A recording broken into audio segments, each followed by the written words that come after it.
that side where the veins are this much larger area, as talked about, so as they compress, it pushes the water up.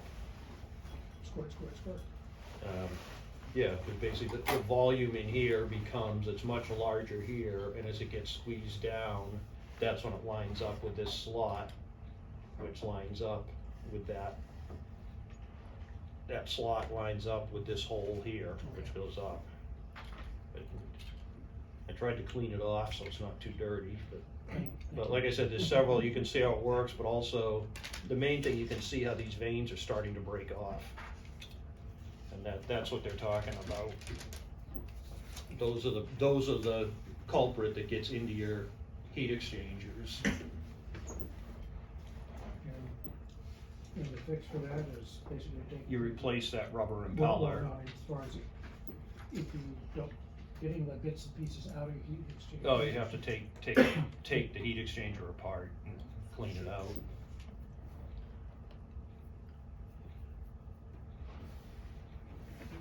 That is not a happy door. No, but that also is off of that's off a 45 horse Mercury that I bought at a yard sale probably 10 years ago, and I've been using it every summer. Love it. And this is the first time I've taken it apart. Hence the reason I probably didn't need the whole water pump housing, and I could have bought just the impeller. But I didn't, like I said, I had bought it, it's an 80s outboard. I've been running it 10 years, I didn't know what to expect, so I just bought the whole assembly.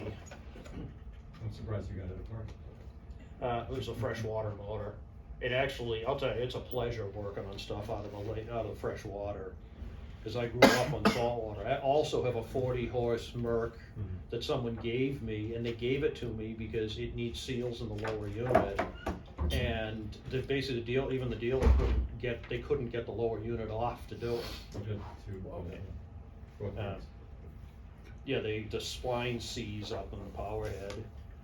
And I was prepared for a fight with this one, and I took the three nuts off, and literally it fell off. It's like, oh, okay. Oh, on this freshwater. On the freshwater, because this one came from a lake Yes. in Maine. It's Yes. always been in fresh water. Is the saltwater one still sort of corrosion welded? Yeah, I never got it apart. I mean, I even tried what I've done in the past when there are seeds like that, if you have time, is you get the bolts out and you can pull it a little bit apart. There's a little bit of free play, and then you spray penetrating solvent. You basically hang the motor upside down and spray like Aerocroil or WD-40 and let it soak. And I tried that. I basically, without, if I really wanted to go to extremes, I'd have to replace, I'd have to start destroying things to get it apart.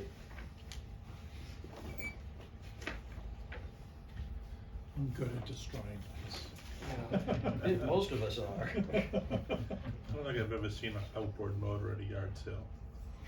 We must go to the wrong yard sales. Yeah. Well, I will say, this yard sale was at a marina up in Maine. Okay. It was that kind of a yard sale. And, It's like, well, and the funny thing is, Boat yards. it actually wasn't even, the motor wasn't supposed to be in the yard sale. I just got talking with the owner of the place, and I said, hey, I'm looking for a 40 horse. And, I told him, I don't care if it needs some help. And he said, we got one here that they could not get to run right. It's like, I'll give you a deal on it, but I don't wanna hear about it because, my mechanics have fought with this thing for 2 seasons. And it turned out it had bad crankshaft seals, so it was sucking air in. That's why they were trying to rebuild carburetors. I changed the crank seals in it, and I've been using it ever since. Two-cycle then. It's a 2-stroke, yeah. Yeah, it's old, like I said, it's an 80s. But it's perfect for, I've got a little 14-foot Yeah. boat, little fiberglass boat that it's on. Crankshaft. So that's an interesting tidbit to file away. I've got an old, I've no idea how old, but it's a 2-horse, 2-cycle. Yeah, Came with essentially a sailing dinghy. yeah. It has run, but not. Well, they have all run at some point. Well, I mean, it ran, when I bought it. Yeah. It came with the boat. So, and I've never used it. So, Rusty, Alright. can I make an announcement before we get Yep. started? So, last week I started, taping, this class, and I have, the class up on YouTube now, so I'm gonna pass around, a sign-up sheet, so if anybody wants me to send you the URL for each one of these classes, in case you miss a class and you wanna be able to see it, put your name on your email address on this, piece of paper, and I'll make sure that I pass it around every time we do this, so I should be able to have, it takes about 7 hours to upload this into YouTube, but as soon as it goes up and it's live, then I can pass the URL around to everyone, so if you miss the class, you'll be able to see it. It's a long. And then the second thing is, we all know that Bob Lincoln, passed away, and so we're trying to help his wife Leslie out. She's trying to sell his boat, and it just went on the market today. It's a Cape Dory sailboat, so if you know anybody who is interested in one, it's in really great shape, and so if you pass the word around, and if you know of anybody who might be interested, let me know, and I'll connect you up with Leslie. it's a 36-foot one. I don't think it's 36. Does anyone know? I think it's 20-something, isn't it? It's what? I thought it was 20-something. I can find out, but anyway, it's a Cape Dory and it's in great shape, so. Awesome. Alright. Using it about, right? Your YouTube channel. Got more than enough. More Yeah, I was than gonna my say, I share. just subscribed to Jim Anderson TV on YouTube, Yeah. and everything just pops up. Yeah. Alright, I suppose we might as well get going on the homework.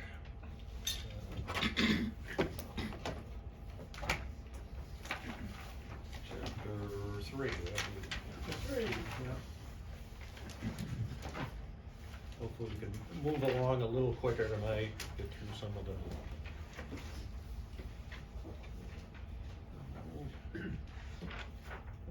Okay, You wanna start off? number one, gasoline as a fuel is rated by B octane number. Number 2, fuel filter should be located C, immediately ahead of the carburetor or injection system. 3, the principal maintenance requirements for the inboard cooling system involve preventing leaks, reducing scale, maintaining pumps, and preventing corrosion. G. Impellers on rotary pumps, as a minimum, should be changed at the start of every boating season. B. Zinc sacrificial anodes are employed in the cooling system to counteract galvanic action in the cooling system parts. Within the direct cooling system, gradual increase in freshwater temperature is an indication of excessive scale formation. See. The most common schedule for changing engine oil and filters is every 100 hours of operation, or every 3 months. And also, just as a word, that these are correct for the purposes of this course. You know, a lot of this information is kind of dated, you know, on the, as far as replacing water pump impellers or oil and filter, you can refer to the owner's manual, because they've extended, it's like we were talking earlier, with the technology and the materials nowadays, you know, rarely are people changing water pump impellers every season. That was true years ago. Going back to the earlier conversation about, because I had issues with Merck's whites. I've tried to go every 3, because I've had 2 Mercuries that have gone long. One was used, we bought used, never got it open like you just said. But it's because they bind up. So I've tried to, like, I don't know how you can get away with the 10-year one that you said fresh They water. bind up. The lower unit won't drop. It Oh, seizes as far on. as getting apart, no, So yeah, I I'm just talking had to about go at it with maintenance. wedges and hammers to Yeah. crack them, so I mean. Well, Reason- part of that, reasonable. unfortunately, part of the problem is the manufacturer tends to be very stingy with like anti-seize compound when they build these things. It's the same thing with automobiles. And unfortunately, there's a lot of marinas and mechanics out there that don't even bother with that. And my experience has been, if you put a good coat of anti-seize on the splines, when you put them back together, you won't have that problem. And again, which goes back to what I was saying, how often you change them, it's gonna vary depending on the conditions you're operating it in. So is it the spline or is it the housing and the bolts corroding? It's up in the- Generally, what I've seen on particularly on the Mercury outboards, is the spline, the shaft is splined where it goes into the base of the engine, and that's what seizes up. Because when you pull the lower unit off, you have the big long shaft with the spline, and that's usually where it's stuck. I just figured it was down at the bolts and the braking, so it's up top. So Yeah, I it's haven't, fine. usually the bolts aren't a problem, because the bolts are exposed, you can put heat to them, if they're really stuck. And secondly, most outboards and stern drives, those nuts are stainless, that hardware is stainless down there. So I really haven't had an issue getting those off. The problem is you get the nuts off, and you can get it to drop 1/4 of an inch, and then you're stuck on those splines, it won't go any further.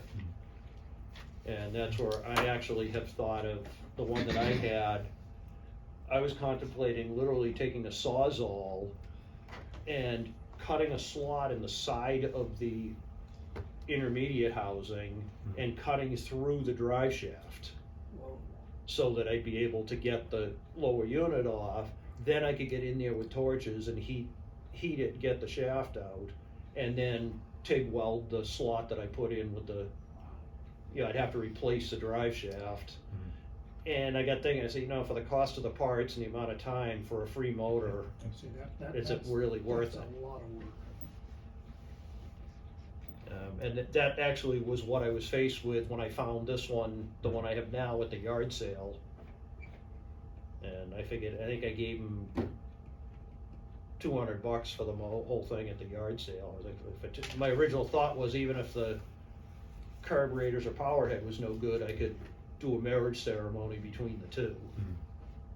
But like I said, as it turned out, this freshwater motor was just, everything was in so much nicer shape, because the other motor had been in salt water all its life. The most common cause of marine battery failure is B, neglect. I didn't look this up. If the engine stops while underway, the first thing to remember is don't panic. Is that the right answer? Yeah. 10, an engine that coughs and sputters before stopping usually indicates a problem with the C, fuel system. Yep.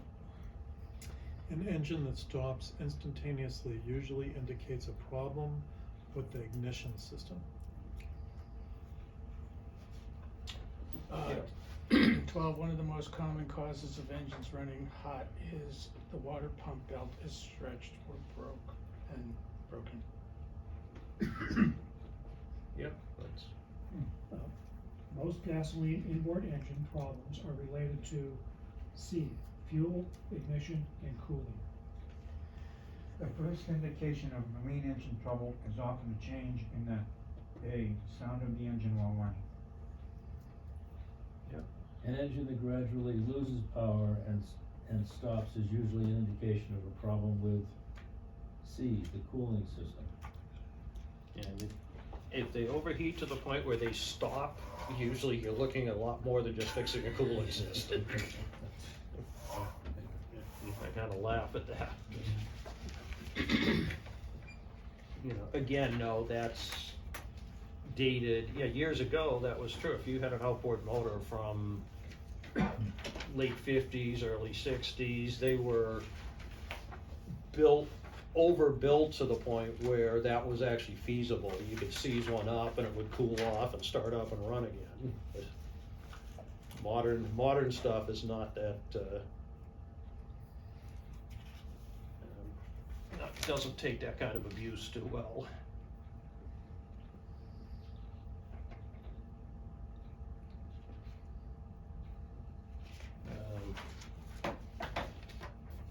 All right, if I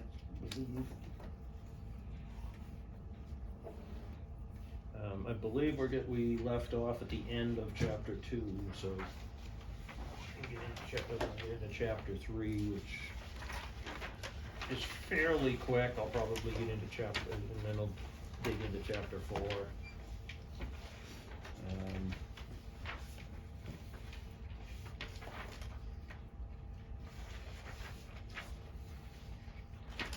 One thing I will mention, was one of the questions, the gasoline is rated by octane number, and contrary to popular belief, a higher octane fuel is not necessarily a better fuel.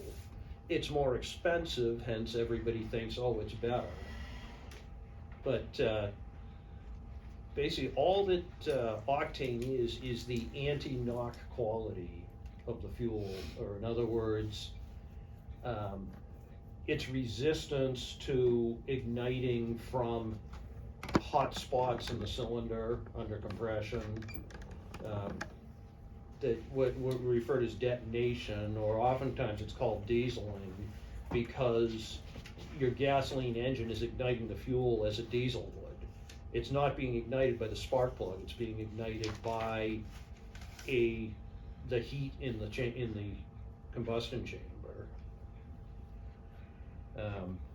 And that metallic, I'm sure you've all heard an engine knocking, I'm saying knocking or detonating, spark knock, there's a bunch of different pinging. It sounds like a bunch of marbles in there rattling around. And what that is a result of is when the fuel is burning in the cylinder, if it's burning properly, it's not just a wild explosion. It is actually a controlled burn, and they design combustion chamber shapes to make it a controlled burn. So what generally is happening is when the spark plug fires, it ignites the fuel, it ignites a flame front that equally goes out from that starting point. So you actually have it's an explosion per se, but the fuel is igniting. Now granted, it's incredibly fast, this is happening, but it is igniting from the spark plug out toward the piston. Detonation or spark knock occurs when the fuel it's ignited by the spark plug, but it's also being ignited by, it could be a hot spot, a piece of carbon on the piston, it could be a sharp edge on a cylinder that is the fuel's being ignited by the heat as a diesel would, which is starting a second flame front, and that metallic clang you hear is the two flame fronts colliding. You technically have two explosions going on, and when the forces hit each other, that's when you hear that. Usually that metallic knock is because now that your peak pressures are not where they're intended to be, it will, oftentimes it will put a little side load on the piston, which will make it slap against the cylinder. But the point is that detonation noise, that pinging, is a second flame front. And back to talking about the higher octane gasoline actually does not ignite as easily, so it's less prone to that detonation. Stupid question, going off subject. What causes backfire?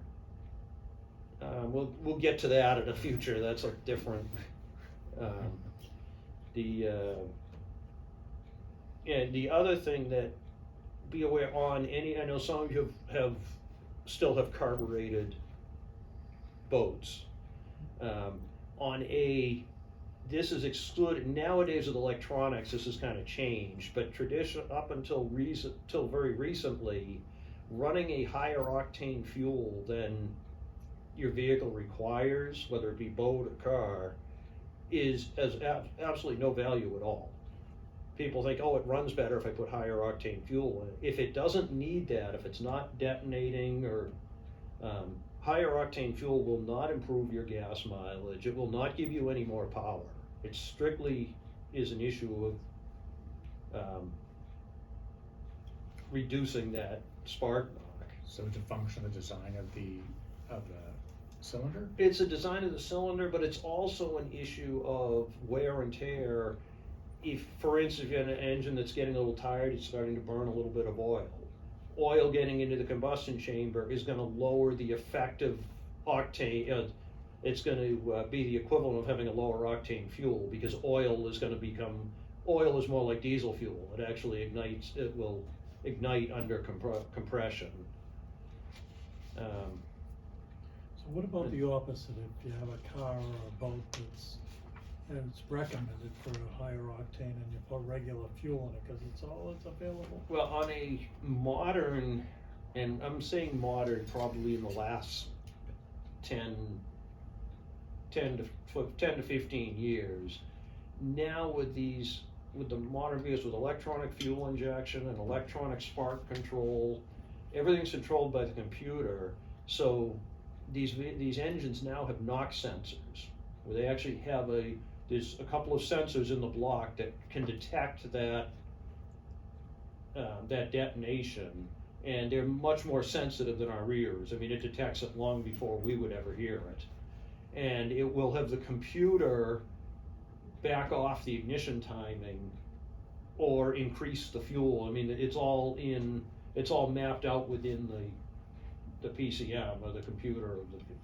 So if you put regular in a car that's rated for super, the computer will adjust? On modern cars, you can run it on regular, but you will not get the power or the fuel economy that it's supposed to have. But the other side of that coin, though, if you have a vehicle that doesn't need premium fuel, even the modern ones, there's no advantage to running premium fuel. A lot of people think that the premium fuel is better fuel, it's got better detergent additives. It doesn't. They all, one brand may be better or worse than another, but as far as 87 versus 89 versus 92 octane, that has absolutely no bearing on the detergent properties. But the point being, I do it all my vehicles. I experiment when I first get the vehicle and figure out and I find most of the vehicles I've had are perfectly comfortable on the 87. And especially now, where at this point now, you can find 87 for 50, 60 cents a gallon less than the 89.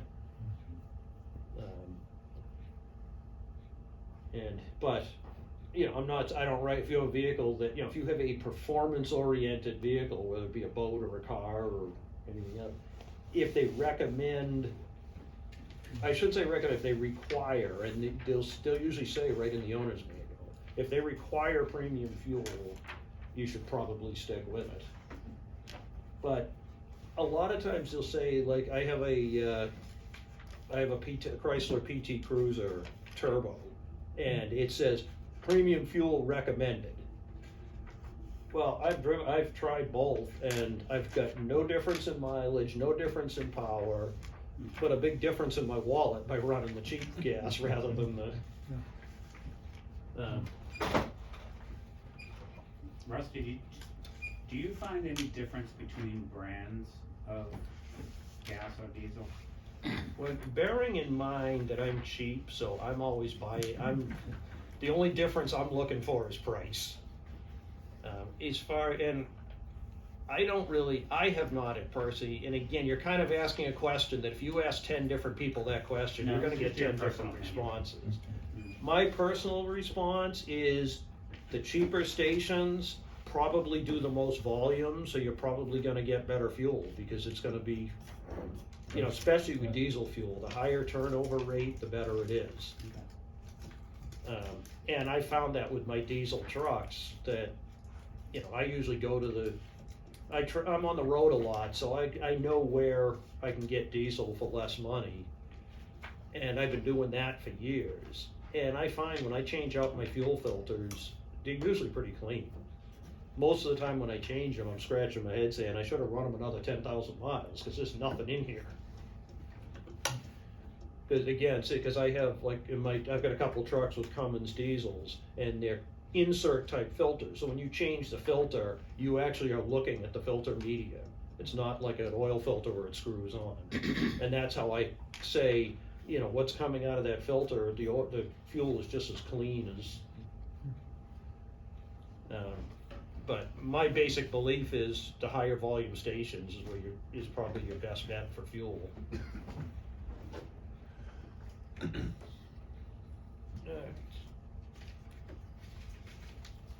friend of mine once said, you don't wanna be the first one at the gas dog in the spring.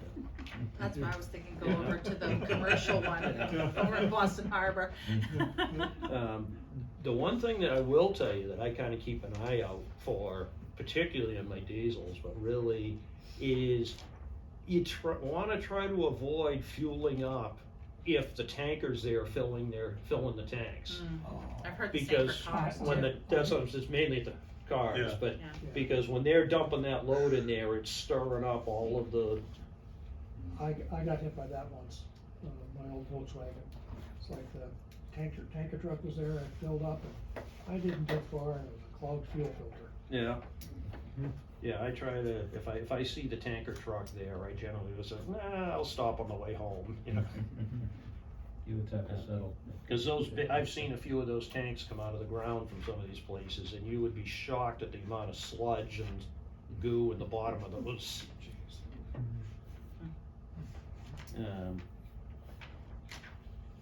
Actually, they say a good fuel filter should be located immediately ahead of the carburetor or fuel injector inlet. That's what you wanna remember for the purposes of the exam. You know, in my opinion, a good fuel filter should be located before the pumps, the fuel pump. It should be basically Right. between the tank and the Just fuel after pump. the tank. Not, because the way they have it here, and it's the way a lot of these engines are designed, the fuel filter is after the fuel pump.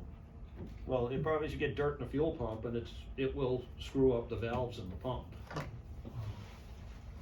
Most of my boats, even my little 40 horse outboard, I have added I go down to West Marine and buy a Element type fuel filter I bolt to the transom, and I filter the fuel before it goes into the engine. Interesting. Of course, I'm also one who, I'll take a tank of fuel that's been sitting in the garage for 2 years because I haven't used the boat, and hook it up and go. You know, so,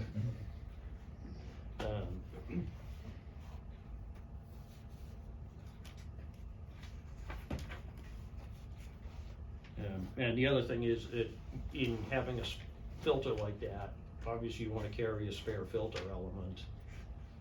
Because that's the other beauty, if you do get contaminated fuel, it's kind of nice to catch it in an external element rather than going into the, particularly outboards, they just have a screen, they don't really have well, I shouldn't say all of them, but a lot of them just have a filter screen, they really don't have a advanced fuel filter of any kind. So like I said, I'm a big believer, especially in a marine environment where you do get moisture. Because again, if you get the water filter, the fuel filter water separator, it also separates the moisture out.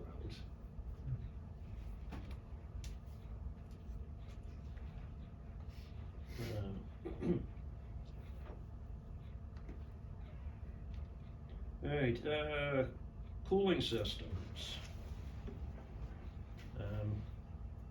You know, again, as I say in here, maintenance operations, maintaining circulating pumps in operating condition.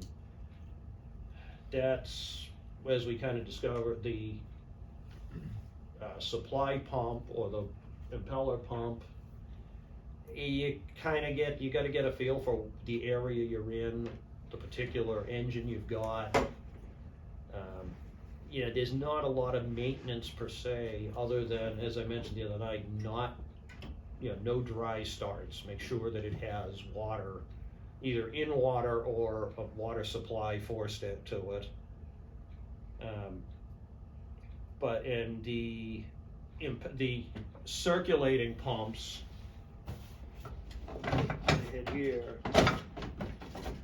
what you're looking for on that, and this is something I do usually in the spring outfitting, as well as I'll usually check this after my first weekend out, is grab this, normally there's a pulley on here with your belts, is you wanna see if there's any is this shaft wiggle. That's usually the first sign that these circulating pumps are starting to fail, is you'll get some movement. You get a little click, click, click, if you grab that pulley. Now with the tension of the belts, you're gonna have to put some muscle to it to move it. But you're looking for movement there. If you get some movement there, it's not I can't use the boat this weekend, but it's because they'll run for a while like that. But it is, okay, I better make an appointment to get this dealt with, or, but that's kind of something, if you check that periodically.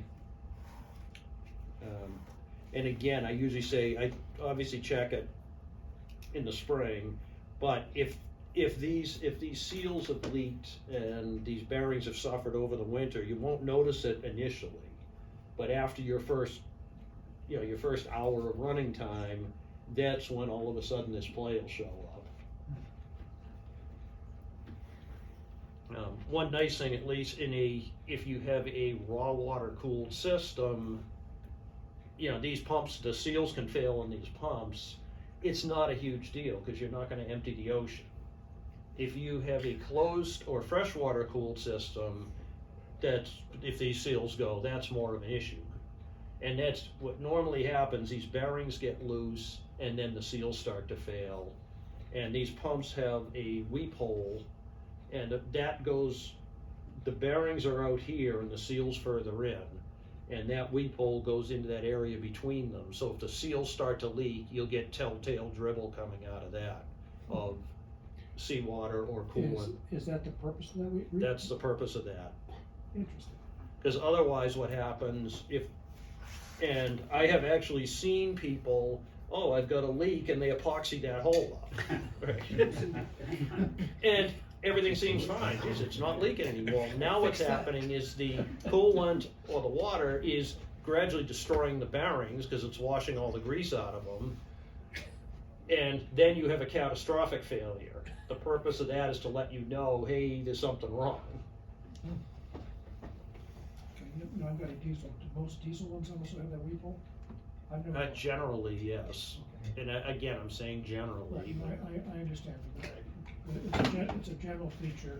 I'm not an expert on any particular. I'm not an expert on much anything. I just know how to do a little bit of everything. So. In this environment, that's a huge thing.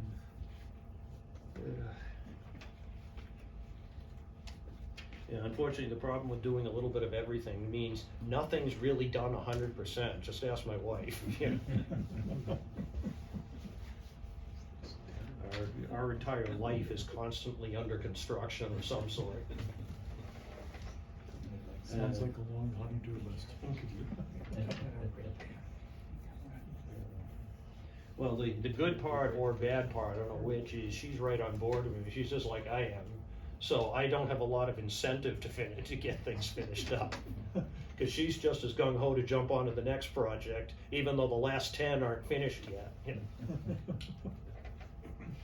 Well, it's no fun finishing projects. The fun is starting the new ones. That's Fun's taking things apart. yeah.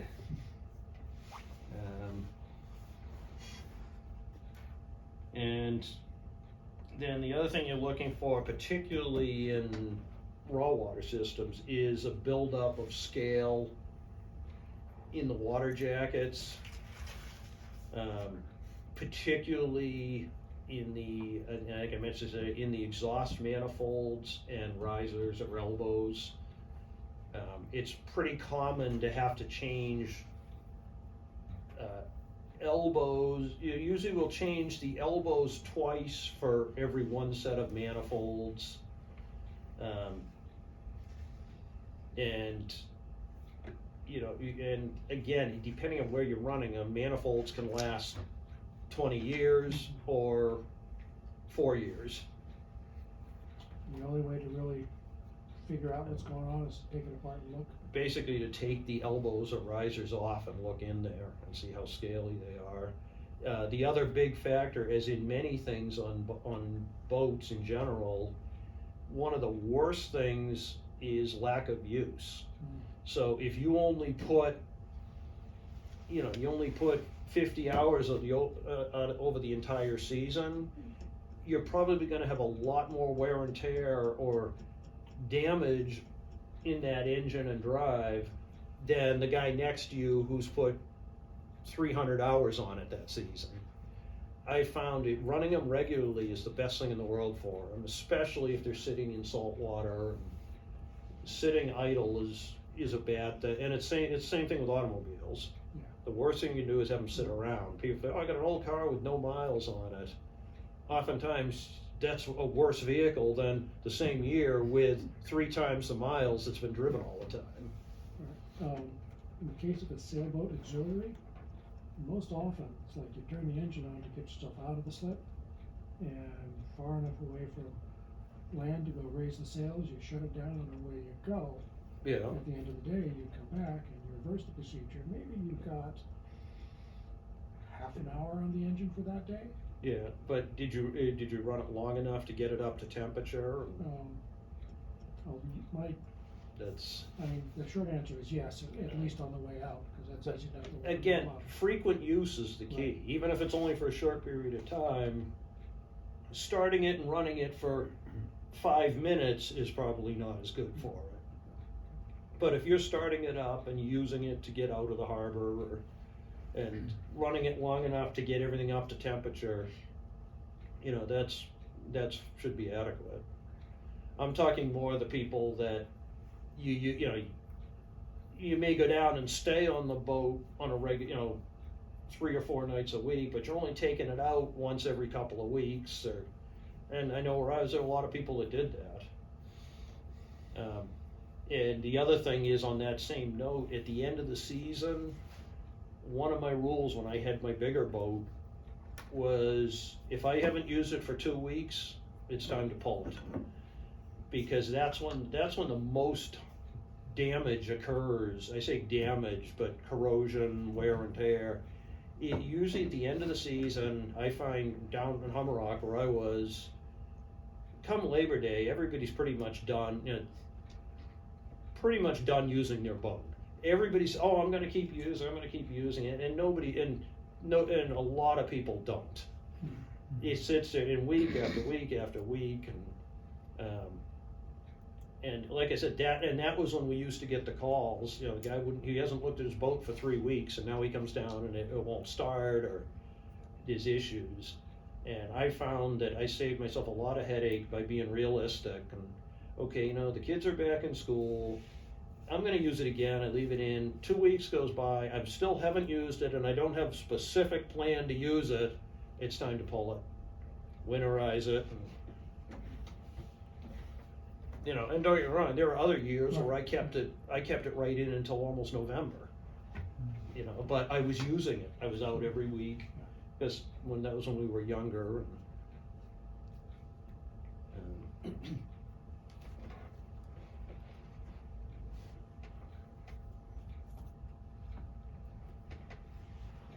All right, and we mentioned as it says in there, impellers should be changed and rotary pumps should be changed at the start of every boating season.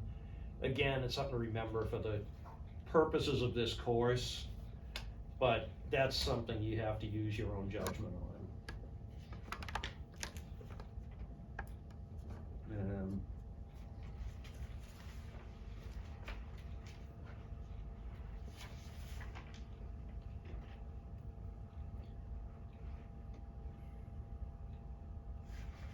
All right, and we're talking about this formation of scale, which is basically, scale or corrosion. It's restricting the flow of water or coolant through the water jackets of the engine or exhaust. In here, in the book, it says in an indirect cooling system, an increase in water temperature is an indication of excessive scale.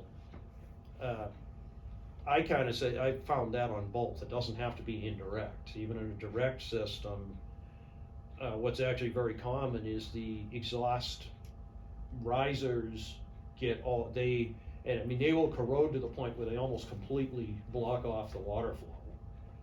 And if the water can't get out, it can't go in, so you end up with the same problem. And oftentimes a tip off of plugged exhaust risers is most most pleasure boats have rubber hoses that attach. They go from the exhaust elbows to the rest of the exhaust system that's in the hull, and those will actually start to melt as the water flow. I mean, I've seen them literally blow out. Because now because they're relying on the water flow to keep that rubber from overheating.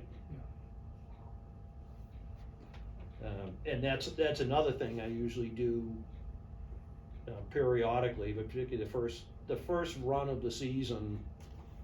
You know, you go out, you take a decent ride.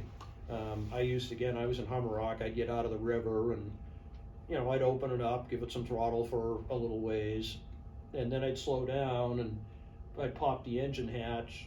And one of the things I do is put my hands on both exhaust risers and the hoses. And I say put my hands on them, you know, first make sure they're not scalding hot. But if everything's working properly, you should be able to it's going to be uncomfortable. They're not going to be cool by any means, but you shouldn't be searing your skin to touch them. And that's one of the first tip-offs that, okay, I've got problems coming along when those exhaust elbows start getting hotter than they used to be. Or if one's hotter than the other, that's a tip-off. That to me is the most realistic way of checking them, because, you know, on a lot of these boats, it's a fairly major undertaking to pull those off to visually inspect them. So if that's not practical to do, that's one thing you can do, is to monitor the temperature of them. I mean, if you want to be fancy, you can pick up one of the infrared temperature guns. You know, I'm old school. There's a little bit of scar tissue is good for you.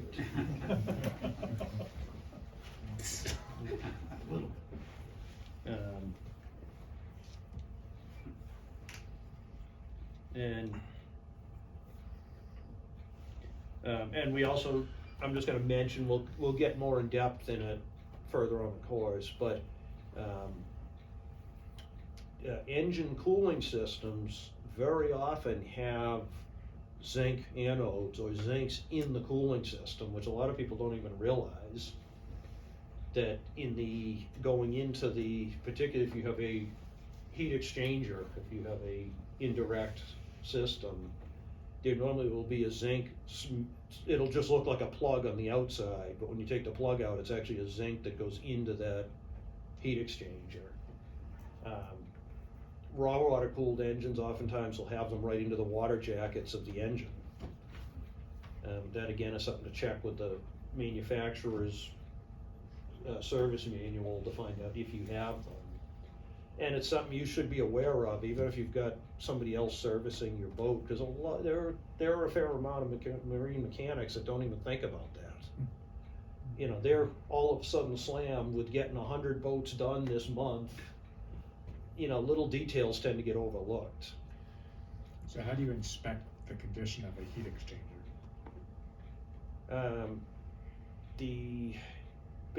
Normally is, again, and this all varies depending on where its location is. But if it's accessible, normally you just take, there's a bolt on each end, and you can take the end caps off, and you can look right through it.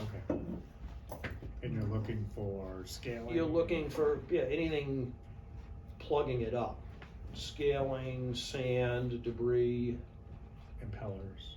Impeller pieces. And bits and pieces of zinc that have sort of fallen off. Yeah, that you have to a look lot of at. times you'll find that in there. But if the zinc wore out, that would cause corrosion, or? Well, the zinc helps prevent corrosion. Yeah. It helps prevent galvanic corrosion. See, what does that look like?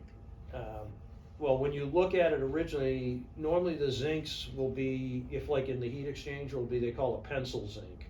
And it's usually about, Yeah, no, it'll be a plug Right. with be about that long and maybe a half inch in diameter, looks like a piece of lead. right, I'm saying, what does a galvanic corrosion look like when you look in the? It'll be,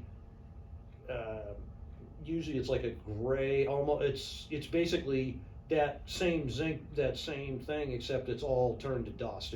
It'll just So crumble. the once you- insides of the heat exchanger will be falling apart. Well, the inside of the heat exchanger will, I mean, if it's starting to corrode, it'll be plugging up.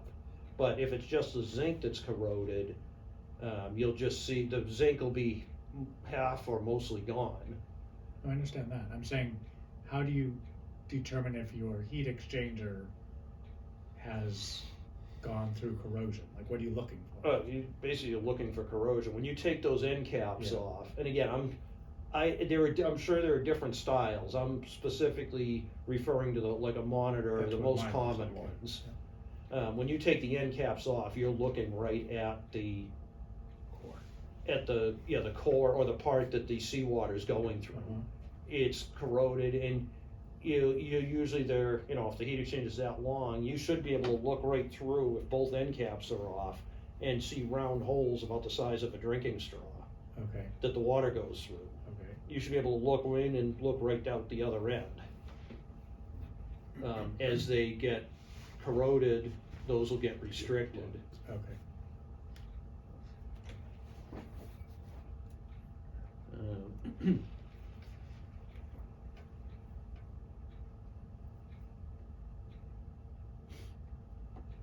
And we got leaks.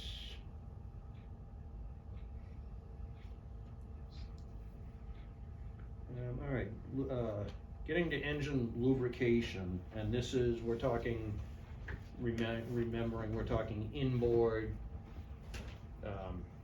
4-stroke engines.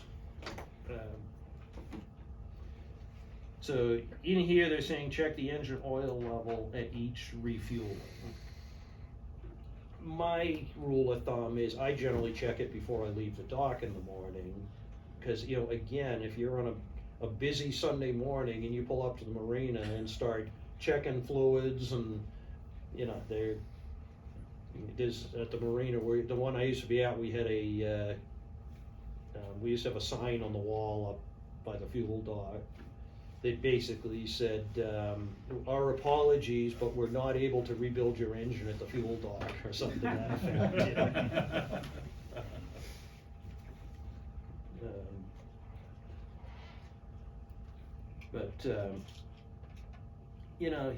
Again, that's, as a rule of thumb though, you should be periodically checking the oil level. Here again, a lot depends on, in the real world, how accessible are the dipsticks, and there are some boats where it's fairly easy, you can check it pretty much every day, there's nothing to it. There's other ones that it's a bit of a process, especially if you've got a larger boat.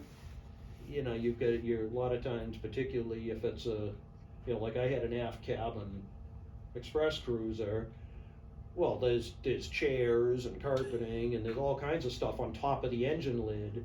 And, I'm not gonna, every time I get fuel, I'm not gonna unload everything out of the boat so I can check that. But, it's something you just periodically check. But again, for the purposes of the exams, it's at each refueling.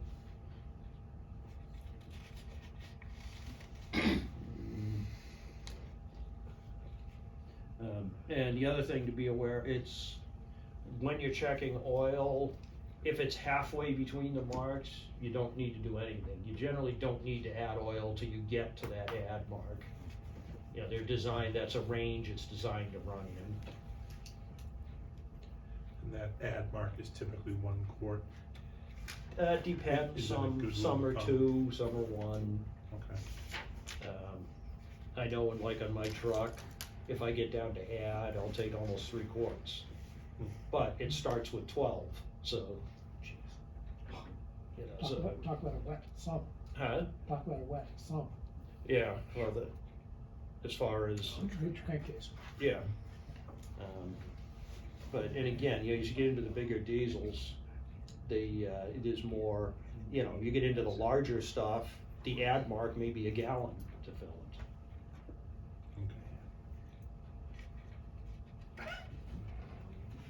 You know, I do some of these diesel engines that I've worked on equipment, an oil change is 7 or 8 gallons of oil.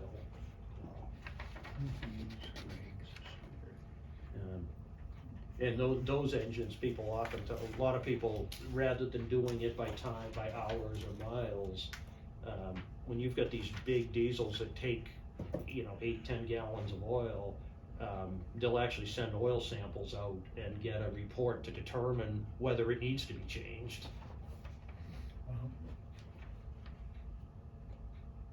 Do you think those reports are a good idea, like at the end of the season to do an oil analysis? It's not a bad idea. I haven't actually never done on anything I've had. Yeah, 'cause we did it at the end of this summer, but it's the first one, so we don't have a baseline Yeah. to compare I mean, it to. I'll be honest with you, I'm not that organized to plan that far. I'm usually, you know, the night before it's supposed to be 2 degrees out, I'm out there winterizing it, you know. But yeah, again, if you're organized and keep track, I mean, obviously that's gonna be a real telltale to monitor engine condition if you're doing it regularly. The problem is if you do it once, it doesn't tell you a whole lot. Yeah, cause they Nothing to flag some compare it to. potential stuff, but it's like, it's hard to pinpoint, you know, so we're just gonna Yeah. probably track it and. See, I got sample kit from CAT, so, and the guy at the survey used the same thing.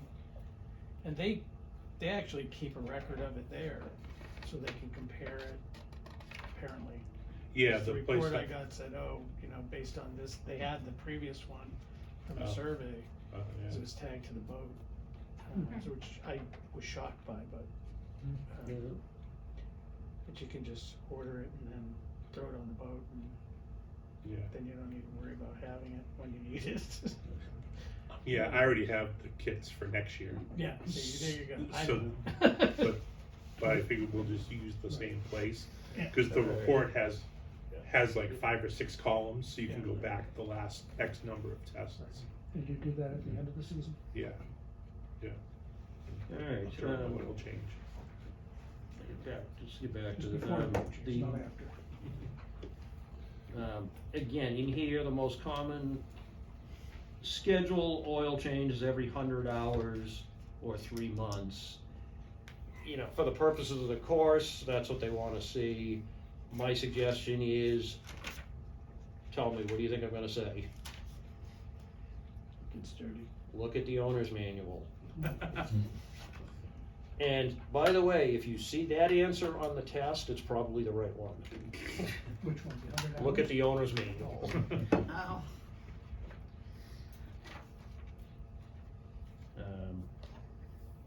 I mean, for this question, they're gonna say It's like dump hammer. 300 hours, These are but, the right answer. you know, I will keep referring back to that because there's so many different makes, models, and, you know, conditions, and even the owner's manual will they'll give you different recommendations depending on usage.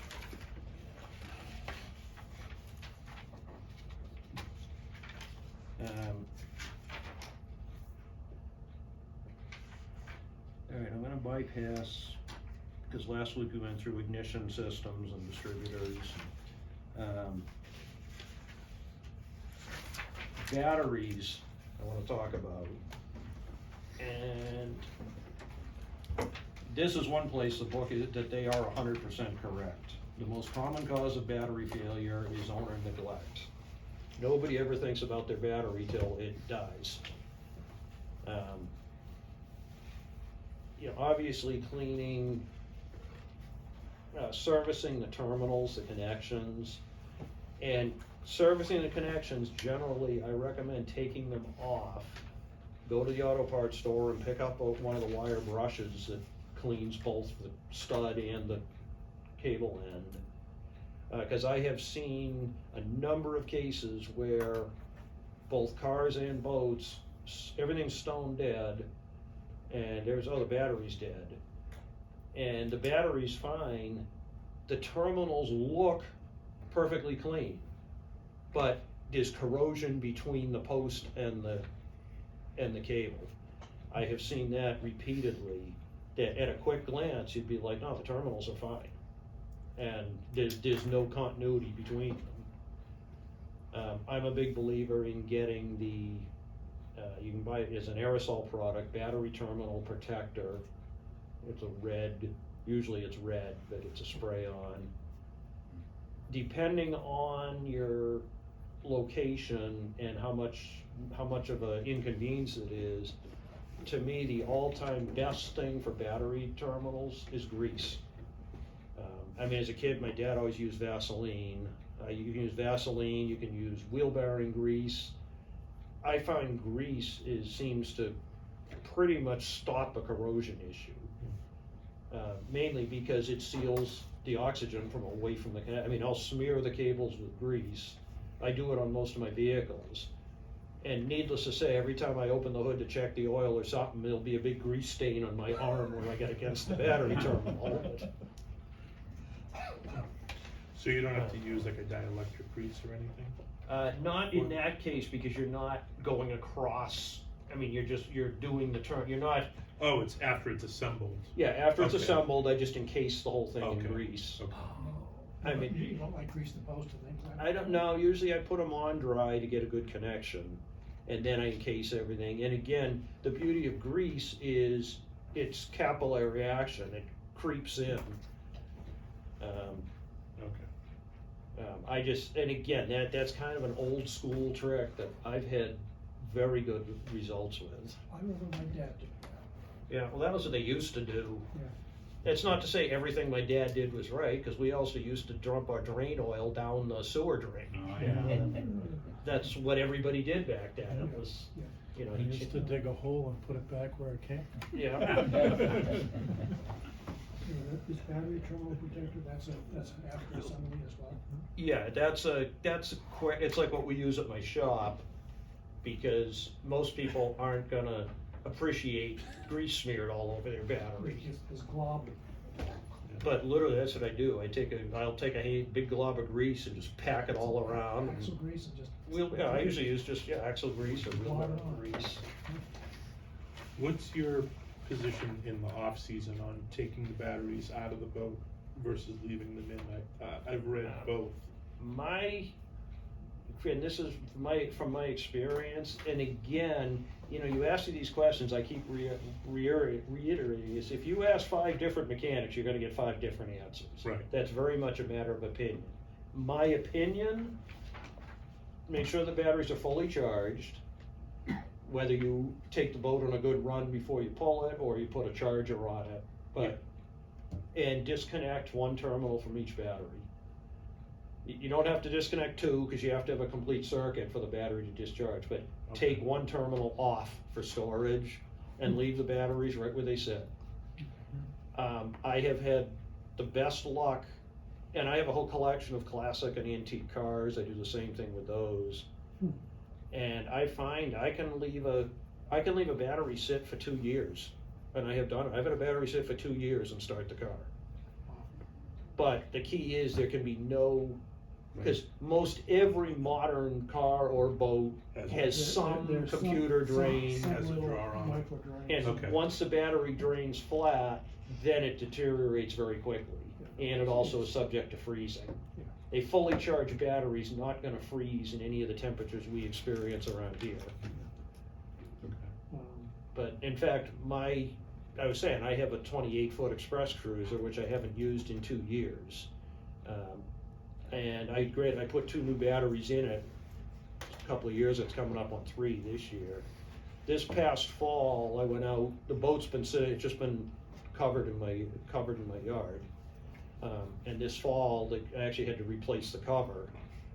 And I went out and I was like, never even thought about the batteries. I went out, hooked the battery up, turned the battery switch on, and the batteries are still charged.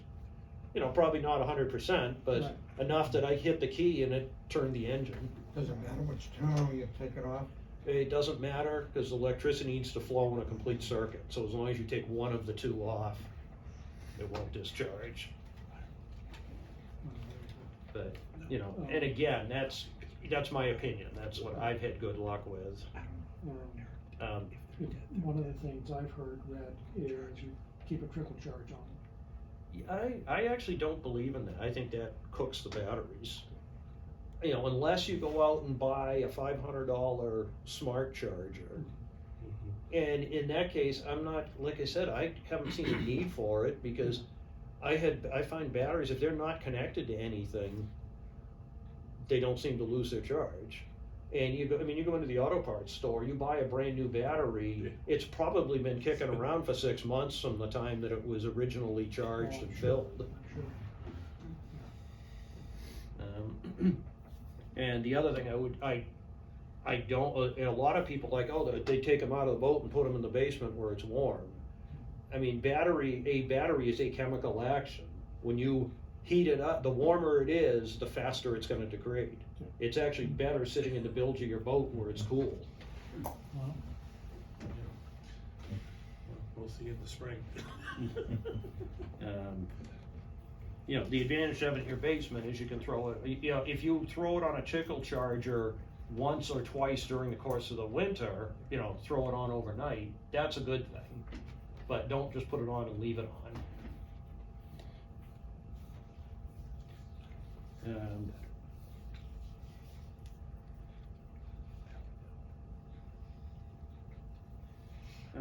And, okay, getting troubleshooting.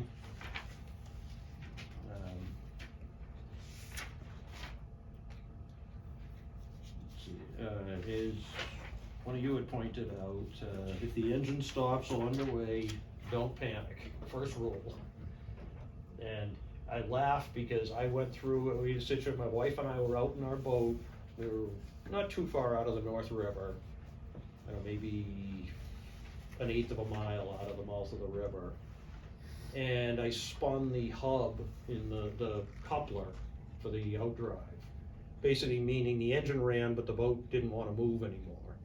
And we went, you know, we were planed off going, all of a sudden, when it let go, the coupler's it's a rubber connection, started spinning, well, smoke started pouring out everywhere. So it looked, my wife's up and all of a sudden, she panicked, because she said, oh, the boat's on fire. Well, I knew by the smell right away, it wasn't something on fire, it was burning rubber. I knew what it was as it was happening. So as we're slowing down, I'm going to look, you know, I got the back hatch up, and unbeknownst to me, my wife's up on the front of the boat like this, like, you know, some guy said it's a distress signal. And all of a sudden, these people come over me, are you okay? You know, what can we do? Can we help you? And I'm like, no, we're fine. And all of a sudden I realized my wife's over there flagging people down like in a panic. And I'm trying to figure out why everybody's making such a big deal.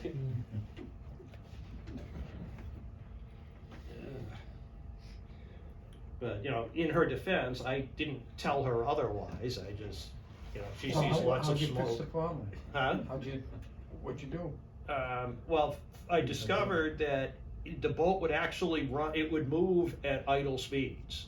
It would move at 3 or 4 miles an hour. If you tried to give it any throttle, then it would just slip.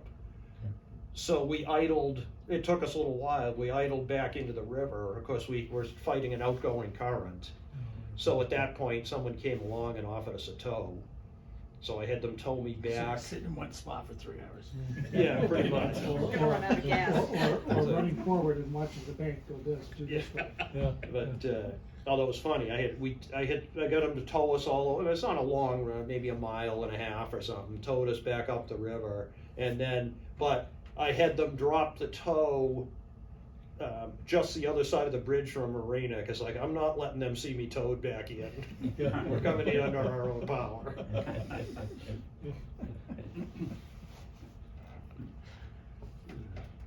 Well, you know, bear in mind that Marina, I was kind of moonlighting as a mechanic there, so it doesn't look good for me being towed in. Never trust a mechanic whose boat gets towed into the marina.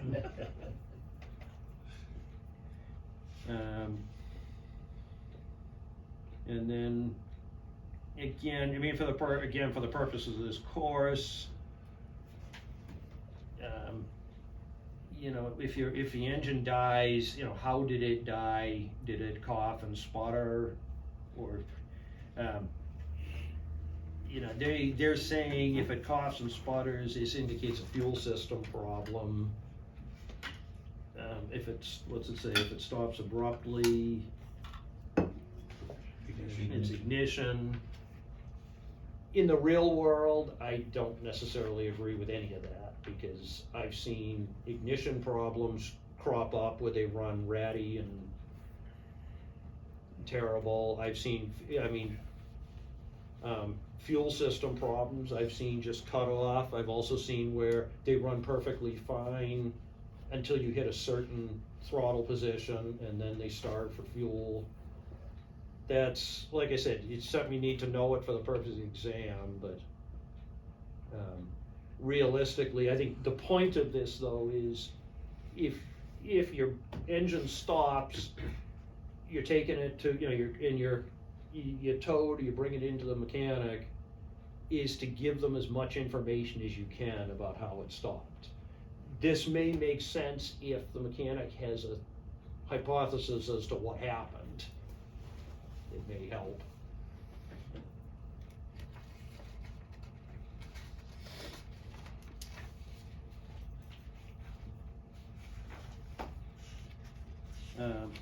Okay, the cooling system problems.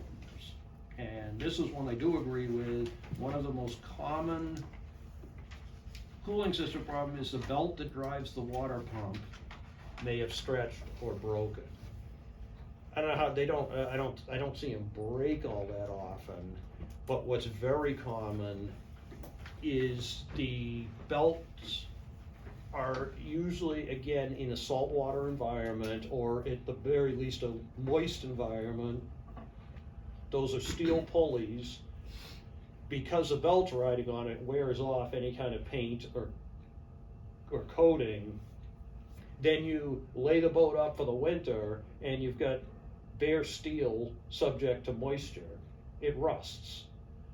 Now you start the boat up, that rust becomes an abrasive, and it eats the belts.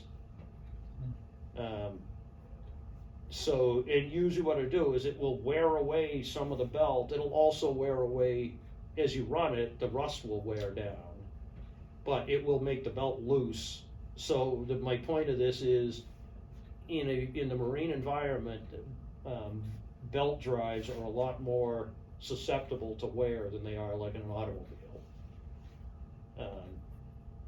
And so, I've been known to,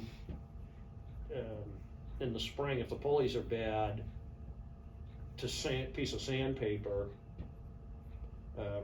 and I'm sure it's not OSHA approved, but my method is to wrap a piece of sandpaper around a paint stick, start it up, and touch that hit the exposed part of the pulleys that doesn't have a belt on it. And you're on a paint stick, so your hands are a foot away, and just quickly sand the rust off. So while the belt is there. While the engine's running with the belt on it. If you can safely do it. I have also seen. That's not OSHA approved. Yeah. I think you're right. I have also seen at like West Right to Marine your head. stuff, they actually sell a little sticky, it's a piece of corrugated sandpaper that's sticky backed, and you wrap it around the belt and stick it to itself, and it spins with the belt to clean the pulleys. That's not bad. I've never used one, I've seen them, but, and just, I actually have, Remember. this is actually a worn belt that came off a boat that is from the rust, and if you look at a new V-belt, the back of it will be flat. If you look at this one, it's like concave, and it's because this belt used to be probably a 1/16 of an inch wider than it is now. So it's sunk down into the groove. So, what happens is it wears away the belt. And it's the rust that does it. So what causes it to concave on the top? It deforms the belt as it rides. Deeper into the. It tends to wear the, So it gets sucked deeper into the. yeah, it goes deeper into the pulleys. So when you said it was wider, it's wider to protect it, so it's like nice and even on top of it. The teeth of the pulley. Yeah, that's the Does the other job. tip off, you'll see the belt will be riding much lower in the pulleys, because the belt has gotten skinnier than it started out. And then that's how it concaves. And honestly, I don't know why they get concave like that.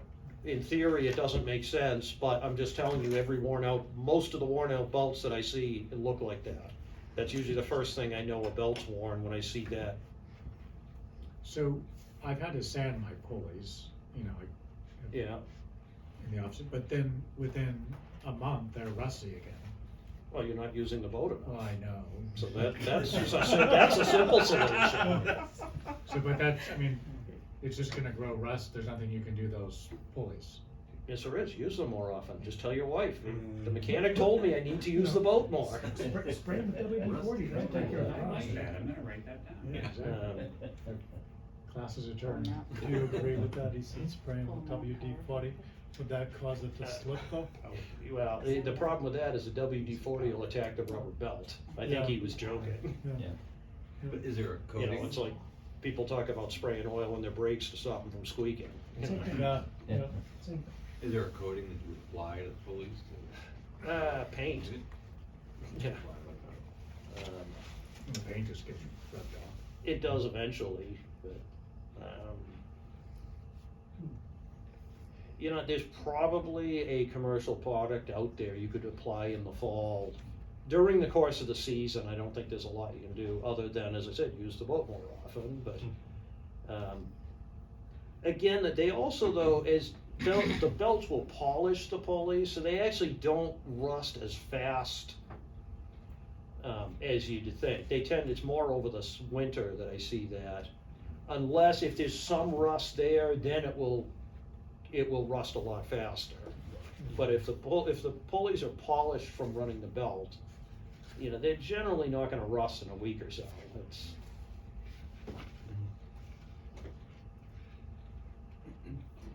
For the cooling system problems, I was surprised that it didn't say anything about sea strainers as a potential point of problem. Yeah, that actually will, this again, this first is more of an overview, we'll get Yeah. more